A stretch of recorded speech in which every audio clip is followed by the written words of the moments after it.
BRUCAST is back, baby. This BRUCAST episode is brought to you by the BRUCAST Store. Explore a store filled with awesome goodies from hoodies to t-shirts to mugs. We've got you covered. Stay in style with BRUCAST. Embrace the shock, set the trend. Visit now brew-cast.com/store. Link below.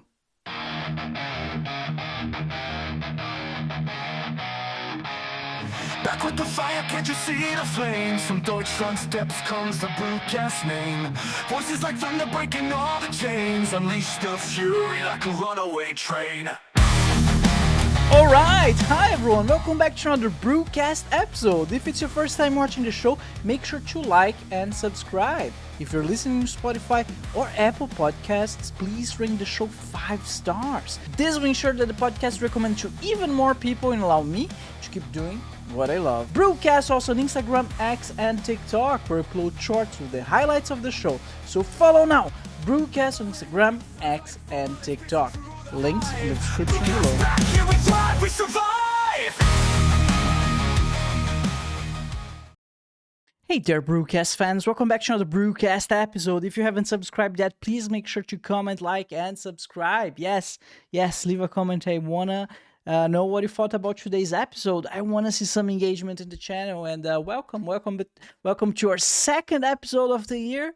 So it's very special. All those first ones are very special. I'm still like winding up. How do you say in English? From the vacations I'm getting there. But yeah, that's about it. Subscribe. Without further ado, let's welcome our guest. His name is Chris Walters. How are you doing, my friend? I'm good, Brew. It's a pleasure to be here with you today. Man, it's a pleasure. I love having filmmakers on the podcast. We had one last year, if I'm not mistaken. He was also from Maine or from Vermont. So what's up with this area? There's a lot of filmmakers. Yes, it's a hotbed of creative talent, despite it being a cold part of the country. Wow, why is that? Well, New England has a nice heritage of writers, of actors, of poets, of playwrights, of performers of all kinds. So I've always felt welcome creating art here in the great state of Maine. All right. So, Chris, what about we start with some introductions? Who are you? Let the audience know. Yeah, I'm Chris Walters. I'm a filmmaker here in the great state of Maine. I'm also a writer and an actor. I'm a member of SAG, the Screen Actors Guild. And I released a documentary this past year called Artfully United that I'd been making since 2016. So we had the pleasure of taking that over to the Cannes Film Festival for a market screening back in May to southern France. And then we also showed the film at festivals in Brooklyn, New York, in Arkansas, here in Maine. And then the film premiered in theaters in Los Angeles back in October. We're excited about a digital release next month in February. But I've been filmmaking for a long time. I've written and acted in films that I produced. I've also acted in other people's films, and I've made several documentaries with a wonderful friend of mine named David Benner, who directed my Artfully United film that we just finished. It's about an artist and activist out in Los Angeles named Mike Norris and his family, and it chronicles the activism, artwork, and inspiring family story of Mike Norris and his sisters Carmel and Joy, along with their parents. Dude, that sounds super exciting. I don't know much about activism artwork. I've been to this Banksy exposition at least twice. There's so many. I think they are touring here in Germany. I love that guy. Is he considered, so just to get some knowledge on the subject, is he considered an activist artist? Mike Norris is an artist activist because he works with gang interventions and peace initiatives. Okay. Even aside from just his artwork that he creates, he's a longtime member of something called the California Ceasefire Committee, that works to restore communities, that works to diffuse gang conflicts in many cases, and works with local stakeholders, local community activists in the greater Los Angeles area. You mentioned Banksy, Brew. You ought to watch the documentary called Exit Through the Gift Shop that was made maybe 15 years ago by a group out in California called Mr. Brainwash. And they did this documentary about not only Banksy, but some of the other street artists, Shepard Fairey, some other high profile people, both in Los Angeles and overseas. But yeah, Banksy, boy, oh boy, I've followed his different statement pieces that have come out over the years.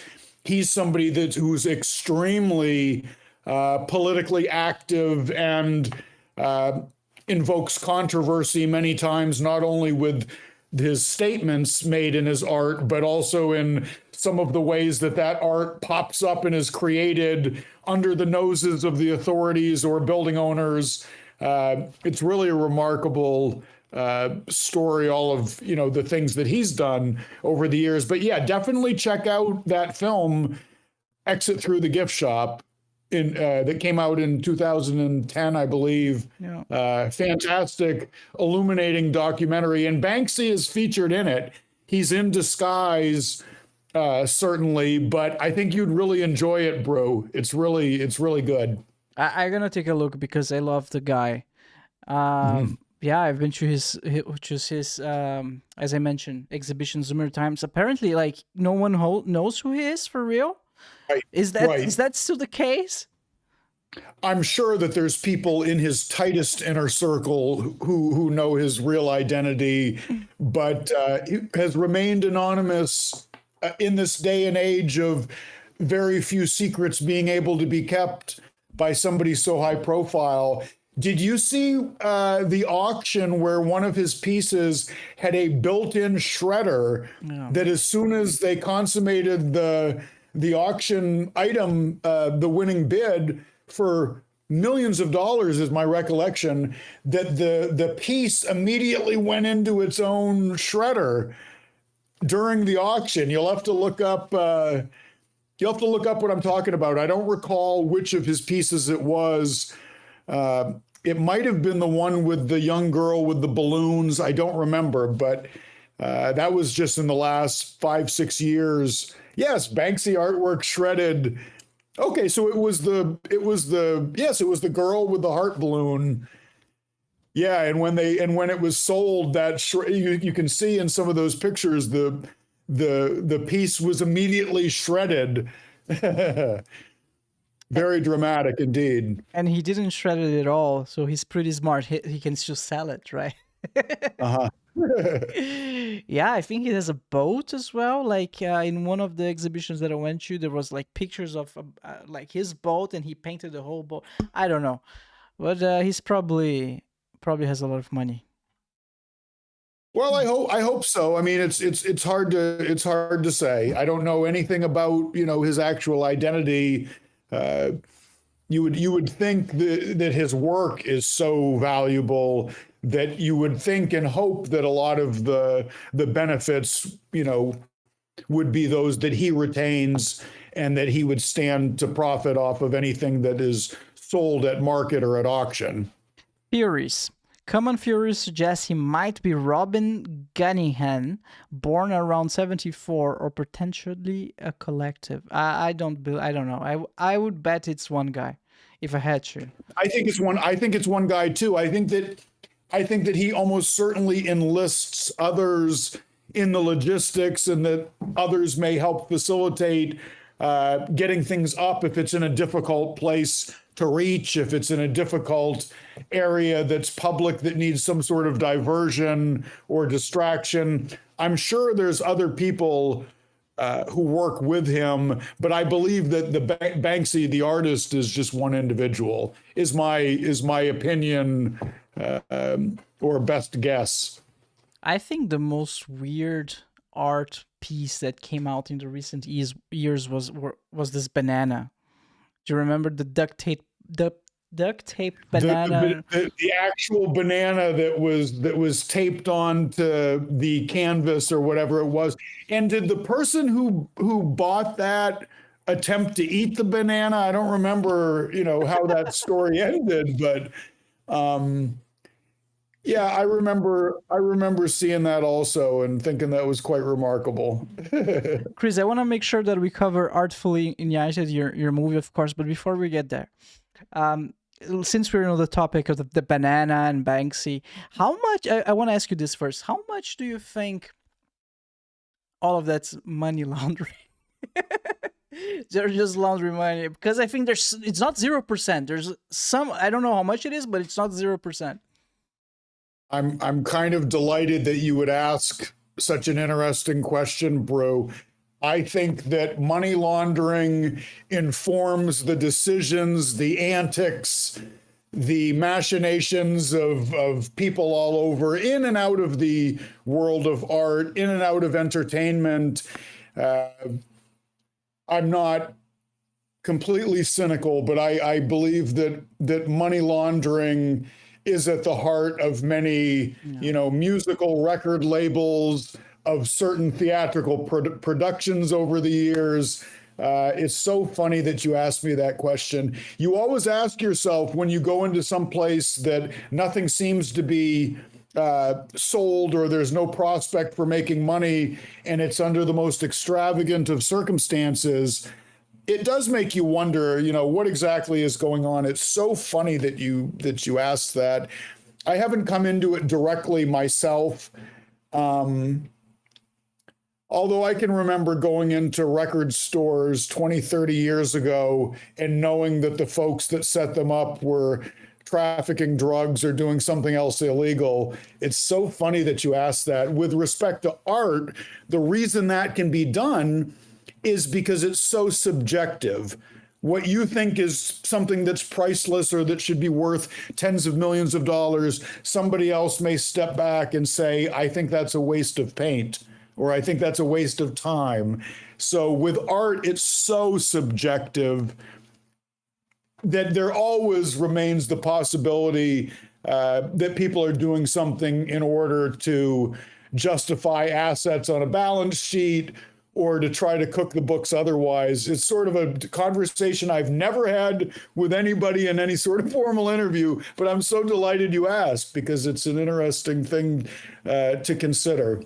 Yeah, I think it's important to consider, because whenever I hear about, I had a friend, you know what, I won't bring her into this, but she works in an art gallery. That's all I'm gonna say. Let's move on. I don't want to get in trouble. Going back to Artfully United, right? So your movie, it has been released theatrically in October. Yes, so sir. Digitally, it's not out yet. We cannot even watch it, like all of us yet. Right. I'll make it available to you, Brew, if you'd like to see it later today. Betsy, my wonderful, wonderful publicist, would be happy to send that to you at some point, because we don't know yet what the exact release date will be digitally. It's going to be next month in February, but I should know this week or next week the exact date. We're very excited to have it released on multiple platforms. It'll be available through Apple and through Amazon and through some of the other on-demand services. We're very, very excited about that. But yes, Artfully United, feature documentary that's almost 10 years in the works, and that profiles the artist activist Mike Norris's mural tour around different distressed areas of Los Angeles. And he puts inspirational messages like hope and forgiveness and peace and love, and they're in big black block letters across white walls. And then he has his little cartoon character that animate these murals to some extent also. But very exciting, very exciting. The work that he does, which his organization is called Artfully United. It's a nonprofit organization. The mural tour itself is called the Artfully United Mural Tour. And then our feature film, of course, is called Artfully United as well.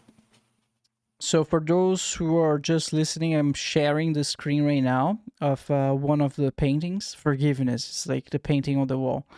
That was the first mural that Mike did. That's on the corner of Slauson and Hoover in South Los Angeles, which is an area with high rates of violence, with high rates of crime. There's a lot of poverty, gang activity, and tremendous challenges that go back generations.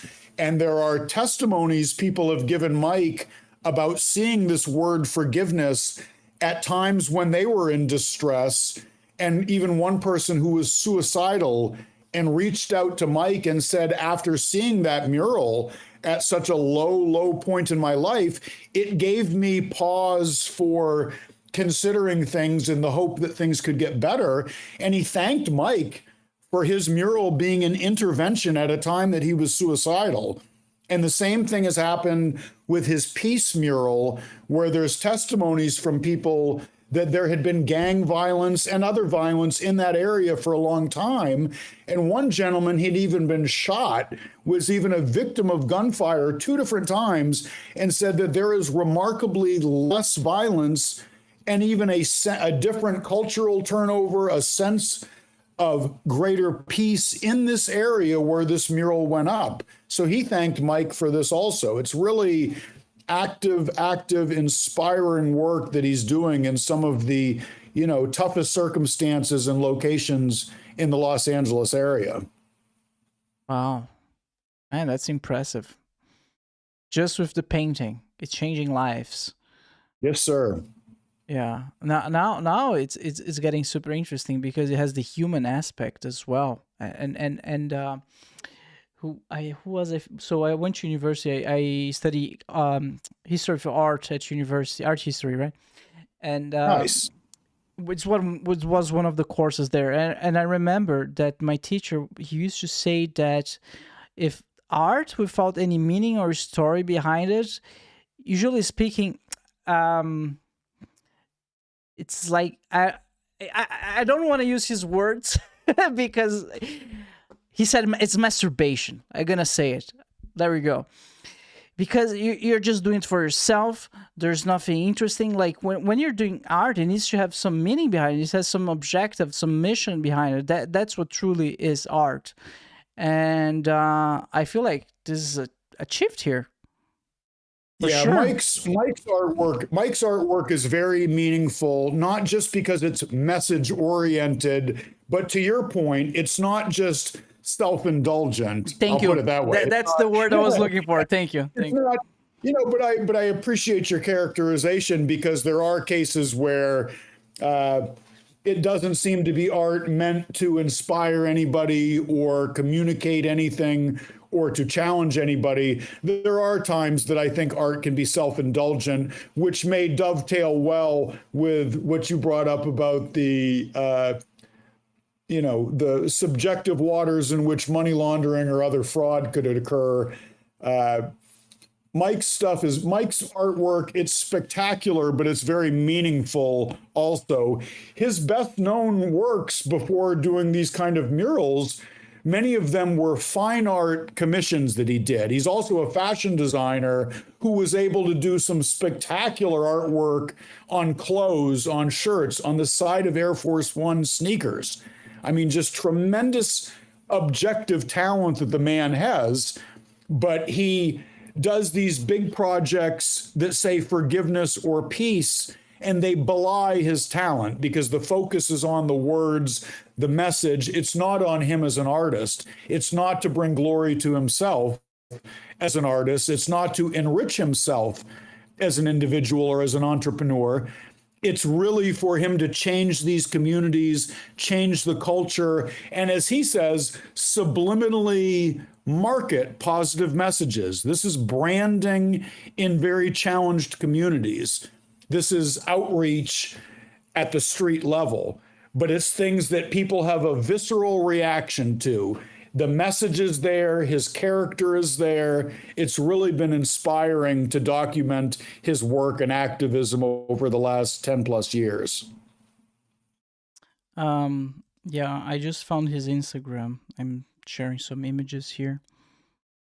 Yes, it's spelled Mike Norris, Norice, for those that want to find more about him. He's all over the internet with his good work and his activism, certainly. Yeah, and you know it's him because he has his identity, right? The black words, the character. Yeah. So, Chris, how did you guys meet? I met Mike when I was on a trip out to Los Angeles in the beginning of 2013. I had already been making films for a couple of years. I had some short films I was trying to get produced and developed into cable television or a television project. And while I was out there, it didn't really go that well. I wasn't able to sell the project. I was even a little bit discouraged. The last day I was out there on that trip, we were doing some shopping. This was with an ex-girlfriend that I had at the time. We were looking at shoes, we were looking at other things, and we went to Melrose Avenue in Hollywood. And I was familiar with that. I had seen the show Melrose Place when I was a kid that was on TV, and was aware of it being one of these hip happening, iconic streets in America. And Mike at the time was one of the only Black-owned businesses there in that area. He had been there since he had founded his company BYN Customs, I believe, in 2002, and he had been at that location for a number of years too. He was doing custom artwork, he was selling his clothes, and there was music from inside that caught my attention. He had another artist out on the street, I remember, doing some painting. And so I went in and met Mike Norris, the proprietor, ordered some custom shoes while we were there. We hit it off. We stayed in touch.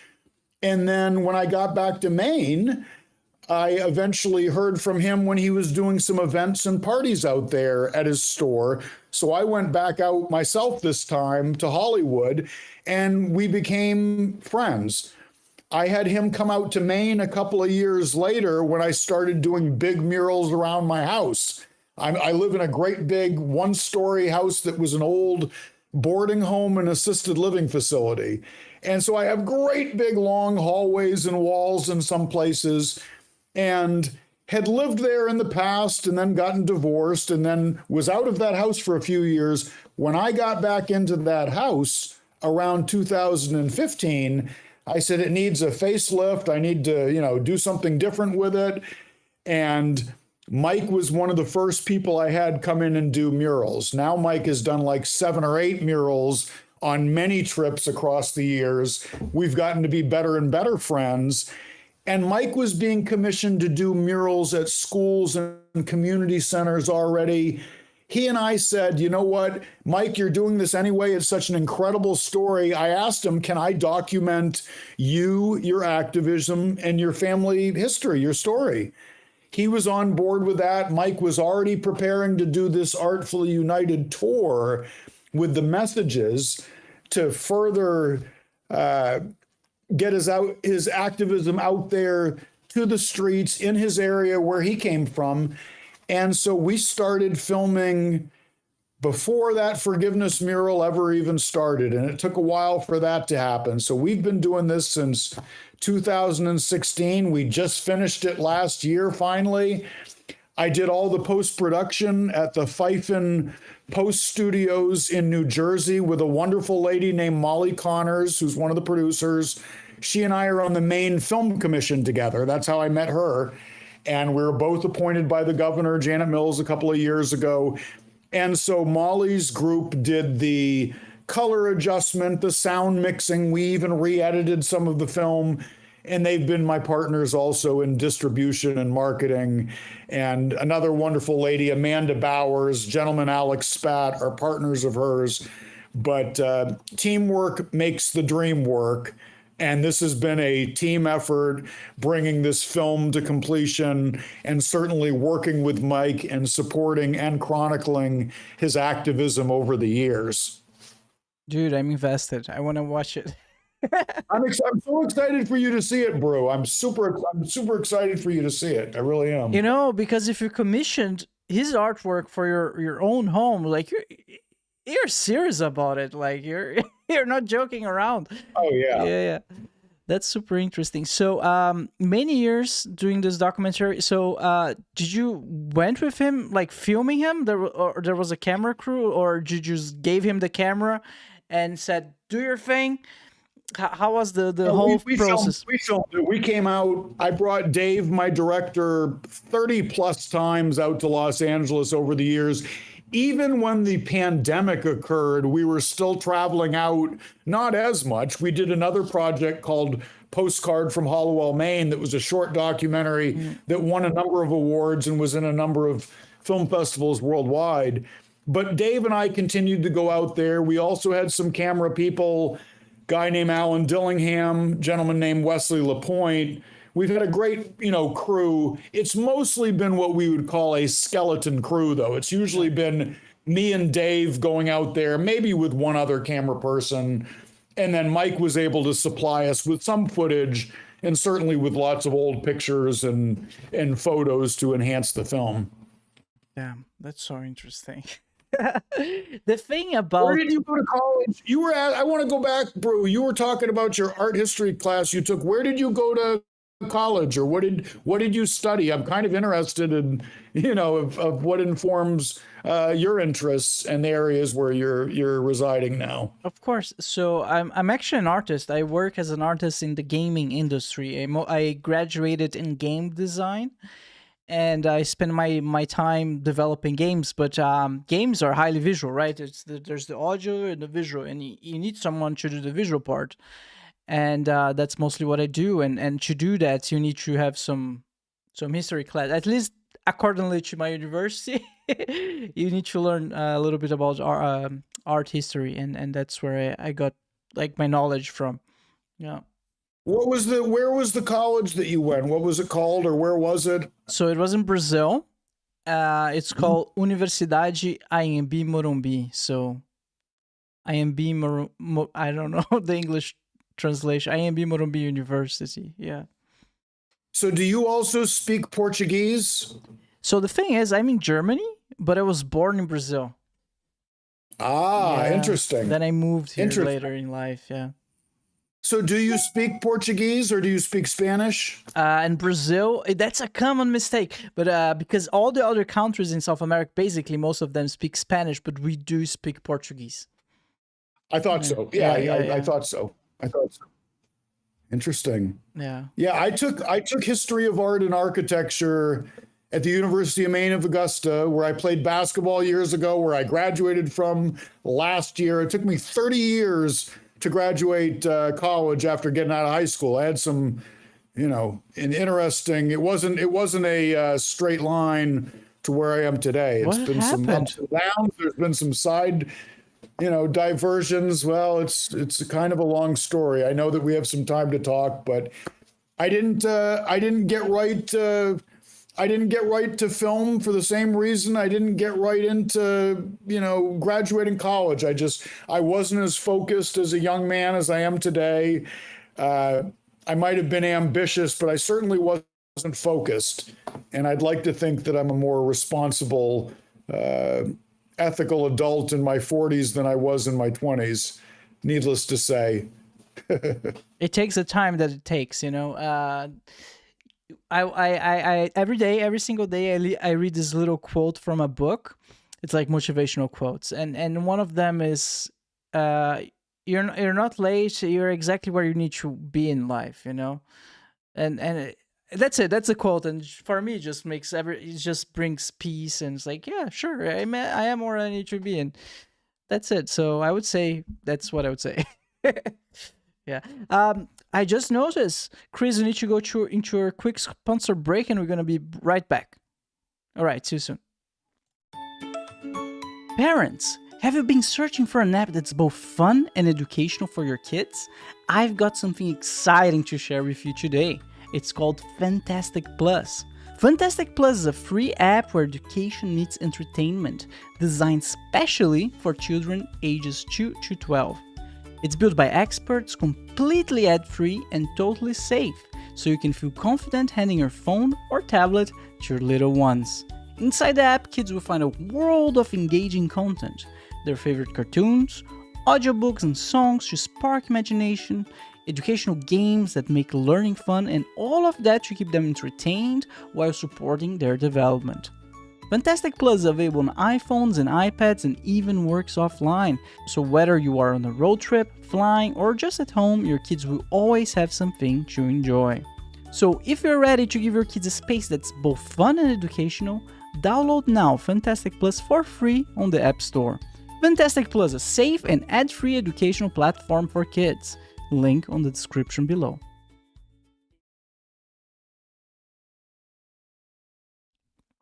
And we're back, guys. Go check it out. FunTastic Plus is an amazing app. I'm sure you and your kids gonna love it. Subscribe to the channel. All right, Chris, we're back, my friend. So we were talking about Brazil, right? And the thing about Brazil is that they also have a bunch of investments they do in some communities, and they try to make it more beautiful and implement like little parks for the kids and chess areas for the elderly. And something that always happens in those areas, like the more, let's say, poor areas, is that those places get vandalized. It was like, dude, why? Like, everyone's like gathering some money, getting effort, try to make the community better, and for one reason or another, like, they just get vandalized. And it's a pity. It's a pity. I don't understand why. I don't know, but I was wondering if any of that ever happened with any of the murals, any of the artworks that Mike A couple of did. times. Yeah. It doesn't happen very often, because when Mike picks out a location, he gets the buy-in of the people that, you know, live in that area and operate in that area in many cases. And so if there is some a little bit of like vandalism, graffiti, Mike will usually get a message from somebody, and it's something that gets cleaned up quickly, because it's not the gangs themselves like tagging over it and tagging each other. And it's usually is sort of petty juvenile vandalism that once it gets cleaned up, it usually doesn't occur again. I think that's one of the things that behavioral economists or whoever they are, you know, criminologists, they'll say that with graffiti, a lot of times, if it gets covered up right away, it may get tagged again, but oftentimes people won't. If it gets then painted back over again a second time, oftentimes that's the tipping point at which people won't come back and continue to waste their time and spray paint on areas where they know it's just going to get covered up again. New York City did that way back in the 1980s with their subway systems to pretty good success as a deterrent and as a way to manage the graffiti. I think that it's a challenge if it's an area where there's not a lot of lighting at night, or if there's not a lot of people there during long stretches when walls or other property, you know, could be painted over and or vandalized. It's I've never been to Brazil either, bro. Never been to Germany. Would love to go. I have some friends that are German. I have a friend, Phil Harold, actually, that we thanked in the end credits, who recently passed away, who's an artist who's in Germany. He was, boy, I can't remember if he lived in Munich or Berlin. He lived in one of the major areas. Wonderful guy who I met through Mike Norris, actually, years ago. But Brazil, I knew a woman from Brazil whom I dated briefly years ago. I'll certainly behave myself and not tell those stories. But, oh, that's dangerous. You dated a Brazilian woman? She was the nicest person you could meet. You know, didn't speak the best English in the world, but it never got in the way of our friendship. I'll put it that way. Oh, that's great. Hope she's doing well.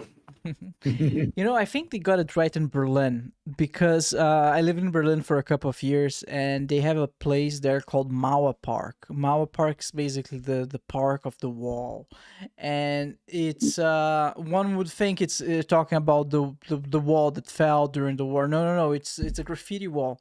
People go there. It's a huge anyway, it's a huge wall, and anyone can go there at any time of the day and just paint, and everyone's painting over each other's paint.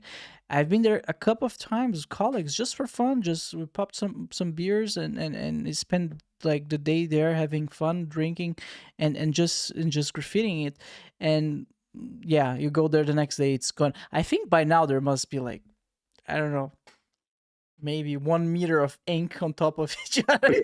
I don't know Yeah. what is the cleaning process, but I think that's the way to go, because you're not the like people who wants to do the graffiti, they're gonna do it no matter what. But by having a special place for them to go, it's like you're moving them there. I think they also do that with skate parks. If you see there's a lot of skaters that are destroying some monuments, you just create a skate park nearby, and they direct them there. Basically, it's problem solved. And I think I agree. Yeah, I go ahead. agree with you. No, I'm sorry. I don't mean to interrupt you, brother.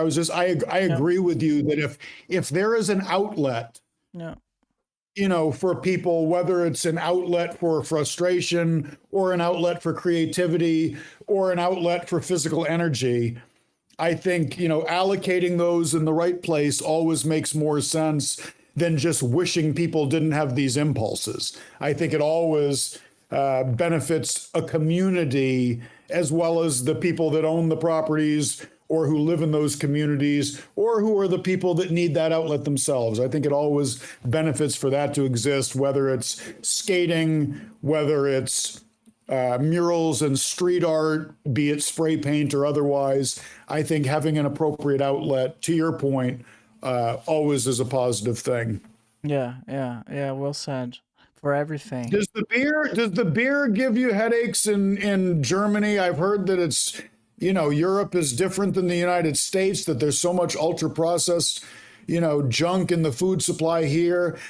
I'm just curious. I'm being a little bit funny to ask you, a little sarcastic, but I've heard that the beer doesn't give you headaches in the same way, over in Germany that it would here in the United States. Ooh, that's a very good question. Our director Dave Benner swears up and down that the bread he was eating when we were over in Cannes, over in France, and the French Riviera, he said that none of that gave him indigestion or headaches or. Why would it? I shouldn't tease Dave. Well, he imports Italian flour to make his different, confections and baked goods, honest to goodness. And Dave swears up and down the pasta in Italy is not going to, trouble you the same way that the stuff here in America with its various bad things put into the flour. I mean, I'm just curious, not to go off on sort of a tangent or ask you any weird, imposing questions. I've heard good things about the beer in Germany. No, it's not a problem. I love talking about food. Look, in Germany, the beer is, the thing is, I think it's the percentage, the alcoholic percentage is a little bit higher here compared to the US, but that's about it. Other than that, I've been to the US, I think 2 times, and the beer is great. I love the beer there. So I don't know. I think a lot of it is marketing as well. But I'm not joking. But I would say the biggest difference is just the alcoholic percentage. Yeah. What's the big famous one over there that my father used to have German beer at the house from time to time? Is it Hefeweizen? I'm butchering what's the famous, not Paulaner, it's Kronbacher. I would say that's the most famous one. That's one of them. Yeah. That's one of them. Have you been to the Hofbrauhaus? The big German beer hall, that's in Munich, right? Yeah, I think you're referring to the Oktoberfest. Well, I'm sure that they do Oktoberfest events there. I've been to the Hofbrauhaus out in Las Vegas a couple of times. That's, I believe, almost a replica on the inside of the one in Munich. and they would bring over the Oompa band from Germany that would be the ones, you know, playing the music, but then they'd be in there doing American rock and roll. So it would be entirely band made up of Germans, musicians, but they'd be playing John Denver and Elvis Presley and, you know, stuff like that. It was great. It was great.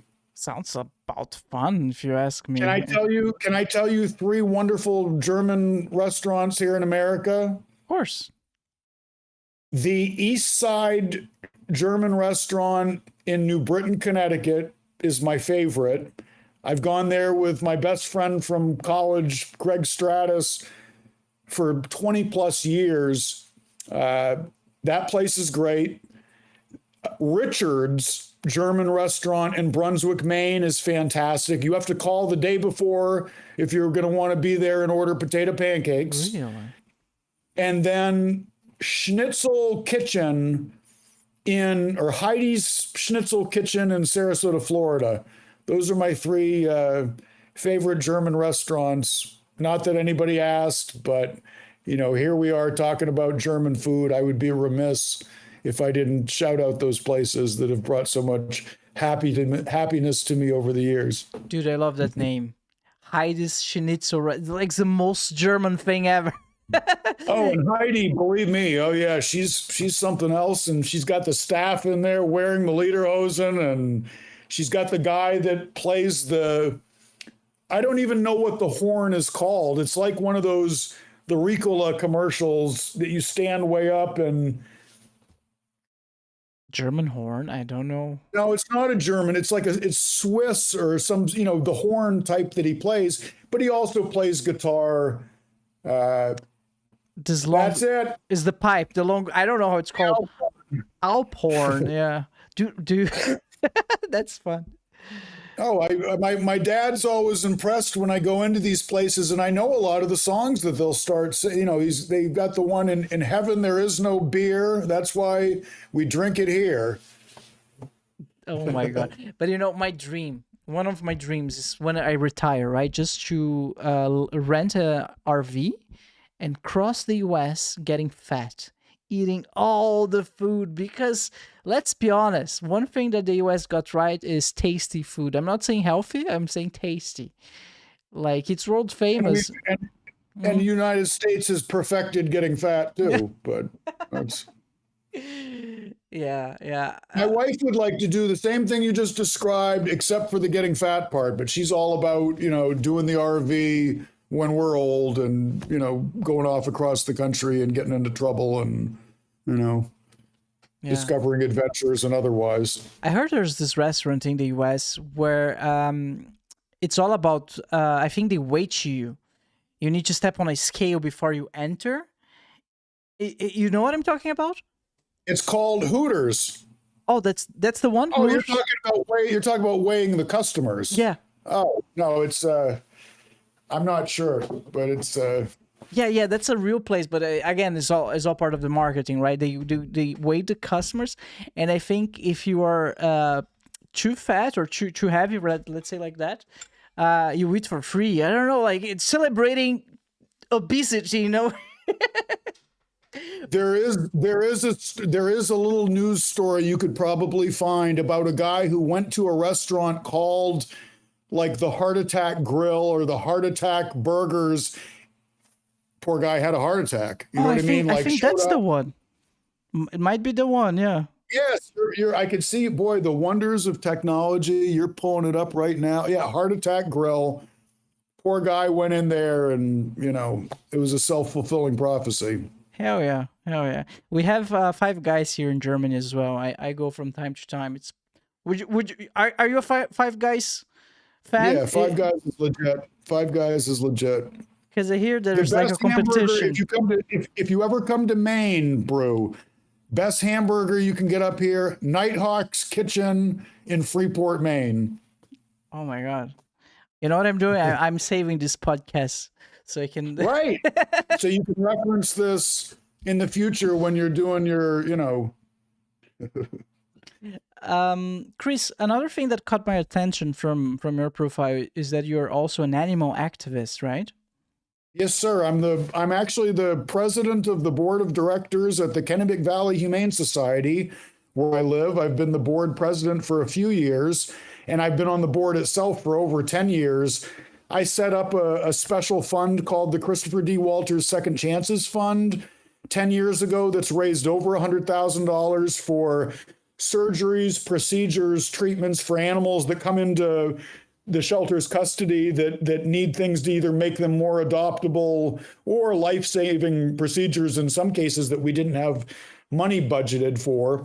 But I love it. We have 23 communities that we're the shelter pound for, as well as we find forever homes, dogs, cats, other critters.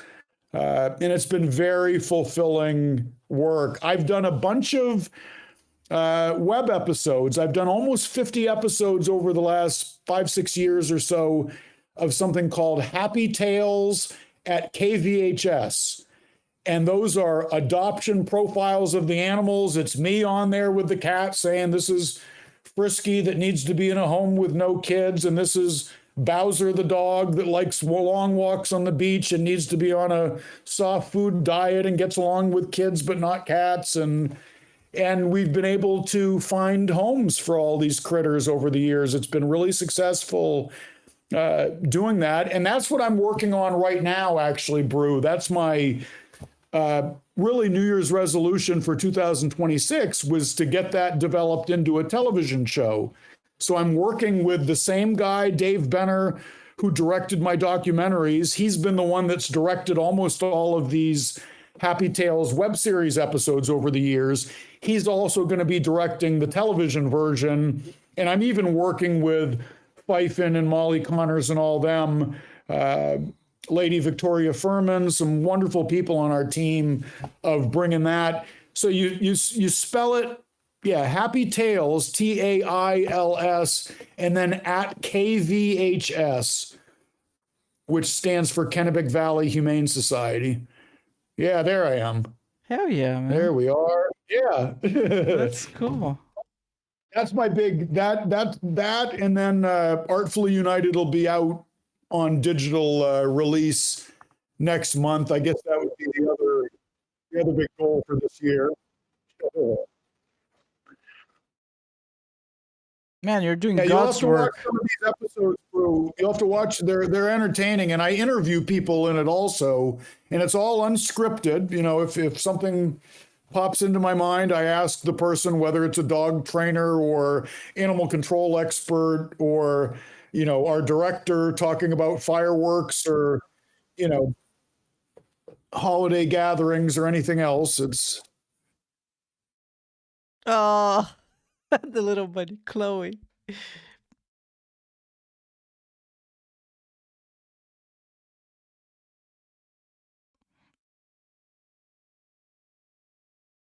And it's amazing. So basically, you're helping them finding their forever home. yeah, we put that out on YouTube. It gets, you know, posted on Facebook and it gets shared. And I think the last episode we did had like 650,000 people that saw it almost. So it does get out there to the wider audience. It's not just folks that live in our state who are looking to adopt animals. You know, I've adopted a dog here in Germany once. It was the worst experience ever. And Really? Was it a dachshund? Was it a dachshund? What kind of a dog was it? I don't remember the race, but it was a mixed race. I think one of them was water. I don't know. I won't say it because I don't remember. But he actually was imported from Spain to Germany. And first of all, there's so much paperwork. It's ridiculous. You need to pay taxes for owning a dog, and you need to sign so many new contracts. You need to prove that you have this. Anyway, it's all for the safety of the dog, for providing a good life for the dog. I understand, but it's so annoying. And first of all, finding a place that wants to give you a dog, it's so difficult because all of those people, they are picky as hell. Rightfully so, but it's annoying. Anyway, my point is, we got the dog, we brought the dog home. Turns out, I think they they kidnapped the dog or was I even feel sad saying that it was tortured somehow. We had to find another home for the dog because it was a female. She was scared of everything, peeing on everything. We hired a dog trainer to train her. The dog trainer said, no. Someone abused that dog. Something wrong happened to this dog. And I was like, I give up. I'm not adopting anything. And then we find another person who had a big yard, who had a bigger place than we had. Other dogs, so the dog could socialize, could pee on the actual grass. And the dog is happy now. But man, what a hassle!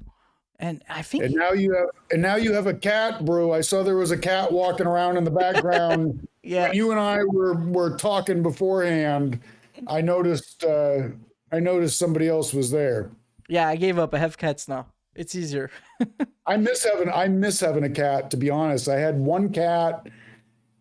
He's been gone 4 years.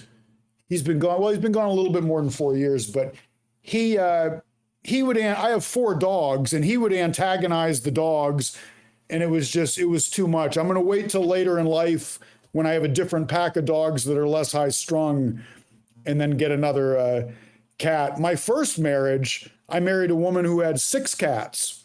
You know, some people marry into money. I married into cats, but she was allergic to dogs, so we never had a dog.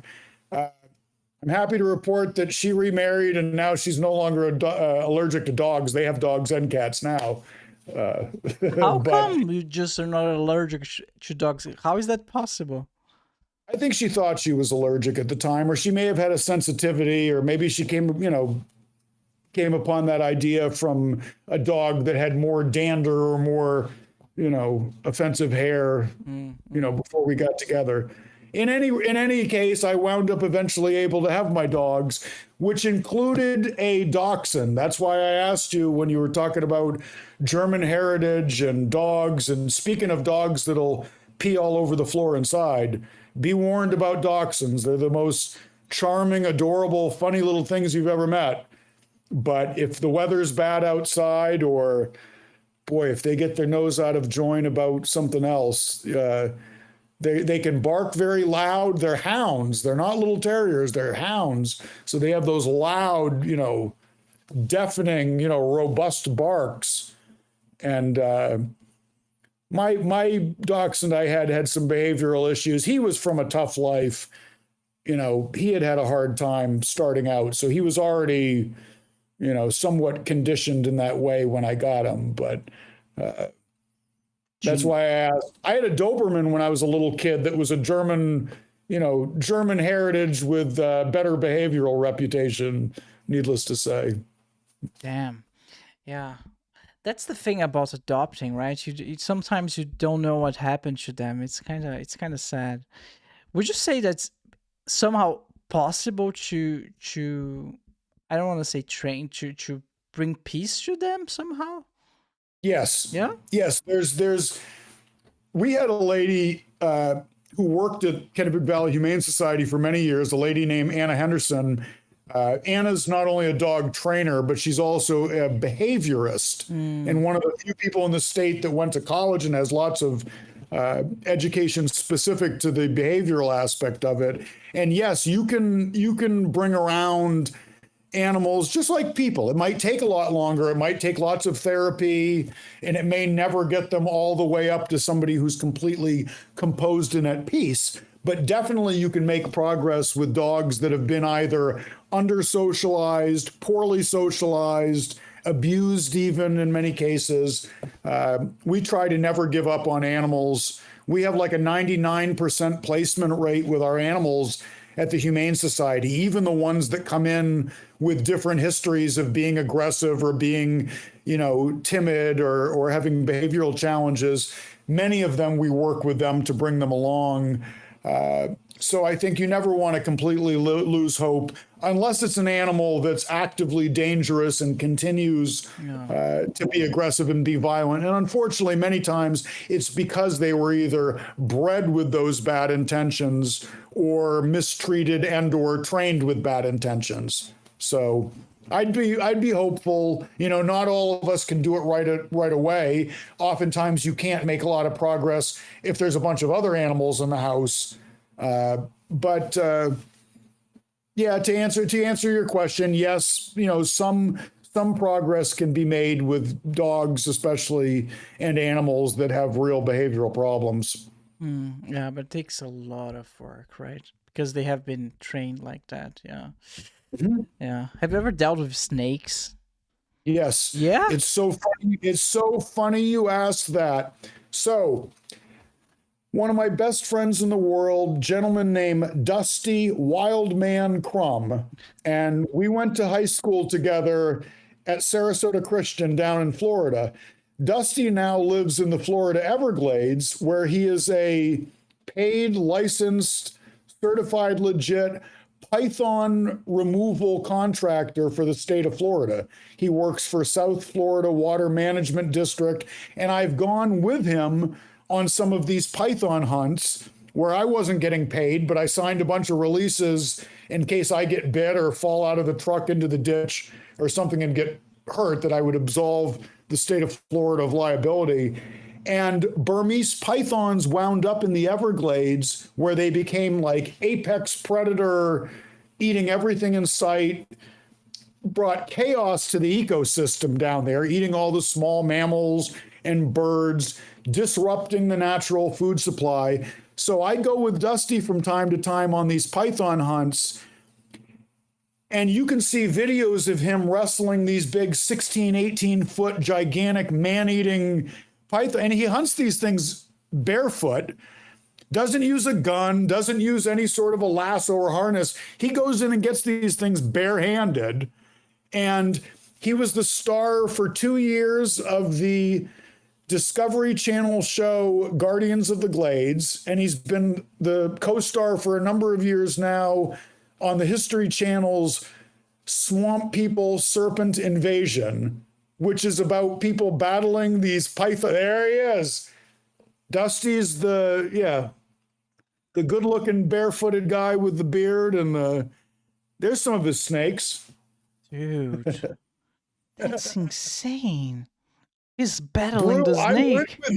I went with him years ago, out with a bunch of guys from National Geographic Europe, who were a bunch of German guys, actually. And we went out. And he gets bit by these things. This guy. So Dusty is the proprietor of Wildman's Pizza, Pasta, and Pythons in Everglades City. Honest to goodness, his lifelong dream was to have his own pizza shop, and he sells beautiful python wallets and purses and cowboy boots and everything out of his store. And people come from all over the country, all over the world, fans of his, to meet him, to have his pizza, which is excellent. And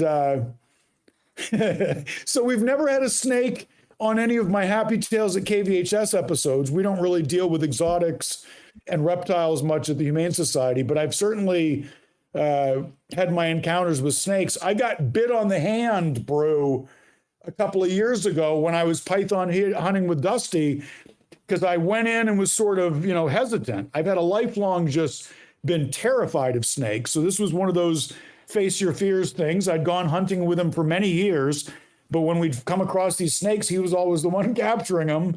I'd often hold the bag. He'd drop them in there. But this one day I went in to try to catch this 8-footer, got bit on the hand and started bleeding, had to compose myself, and went in and did capture him with my left hand, I'm happy to report. And I have the video. If I had had the, foresight to know you'd ask the question, I would have sent you the video myself, bro. It's sort of comical. That's amazing. And that's pretty cool if you ask me. It's like, but aren't those things venomous? No, okay.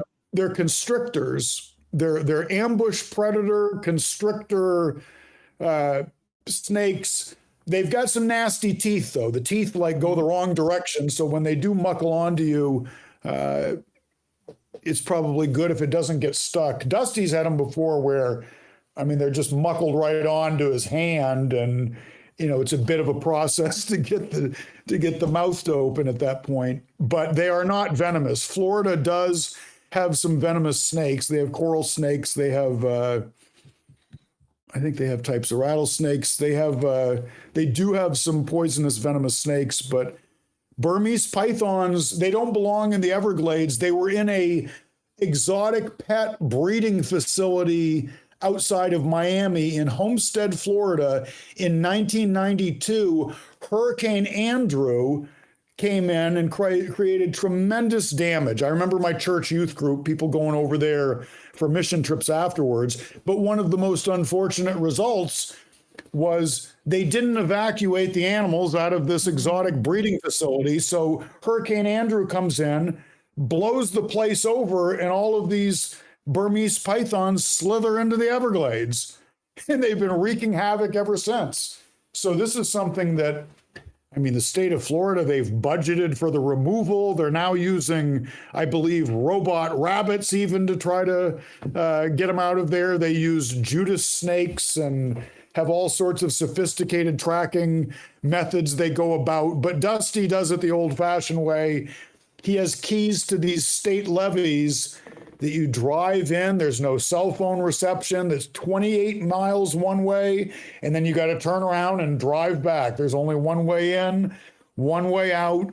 And in the wintertime, the snakes will come out during the day to get the sun. In the summertime, when it's hot, they're out there overnight. So we would go out there overnight in the summers, drive along until you see one, and then it's game on. Dusty jump out with these bags, and they call him Wild Man for a reason. I'll put it that way.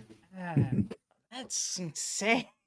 But it's so funny. It's so funny you asked me about snakes, just like it was funny you were asking me about money laundering. Because honestly, I could riff on this stuff and tell stories and chop it up and laugh about this stuff all day. It really is. It really is funny. Did you see this guy? That's from Brazil. He was bitten by a snake and he cut his finger off because he thought he would die if he didn't. Because of the venom, etc. And then he went to and he took a picture of the snake, and then he went to the hospital a few hours later, and the doctors, they were looking at the pictures like, dude, that's like the least venomous snake ever. What you just lost your finger for nothing? It was like, bro. Oh my goodness. Yeah. He could have researched. I don't know. I don't know the context. Anyway, Chris, I also could go on for hours with you, man. It's so fun to talk with you, but we reached the hour limit. I would like to ask you where people can find you, if you have anything else that you'd like to share. Yeah, I can. I'm on social media. It's Chris Walters Productions on Instagram. My Screen Actors Guild, like, official acting name is Christopher Walters, ChristopHer. And, we have Artfully United Doc is our DOC, is our Instagram social media handle for this film. And like I said before, Happy Tales at KVHS. I think people would really enjoy watching those. Those are all available on YouTube. I think there's 45 different episodes, going back, I say 5-6 years. It might have been longer than that, but and then stay tuned for Artfully United, the documentary. That's the real exciting thing to report and the thing to promote. Oh yeah, man. Thank you so much. It was a pleasure. Brew, it's been a tremendous pleasure, brother. It's nice getting to know you and talk to somebody. I get a kick out of the fact there's both the German connection and the Brazilian connection. I really get a kick out of that. Thank you. I'm looking forward to watch the movie. All right, Ben, thanks so much. It was a pleasure. See you next time. Thank you, brother. Bye-bye.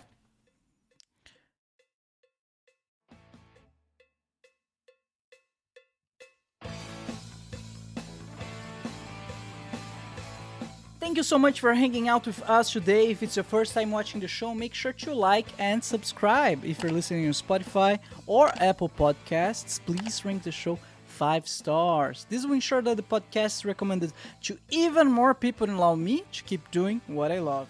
Check out now the BRUCAST store, Explore store, filled with awesome goodies from hoodies to t-shirts to mugs. We've got you covered. Stay in style with BRUCAST. Embrace the shock, set the trend. Buy now at brew-cast.com/store. Again, that's brew-cast.com/store. Link on the description below. Be a BRUCAST model and get free stuff. We'd love to see how you and your loved ones enjoy BRUCAST. Snap a picture of yourself, your family, your friends, or even your pets wearing BRUCAST merch, or watching an episode of the show, and send it to us and become part of BRUCAST. We will feature you and your pictures at the end of every episode, just like the ones you're seeing on the screen right now. You can upload your pictures at brew-cast.com/contact or tag us on social media. Alright everyone, it has been a pleasure. Thank you so much and see you next time. Bye bye.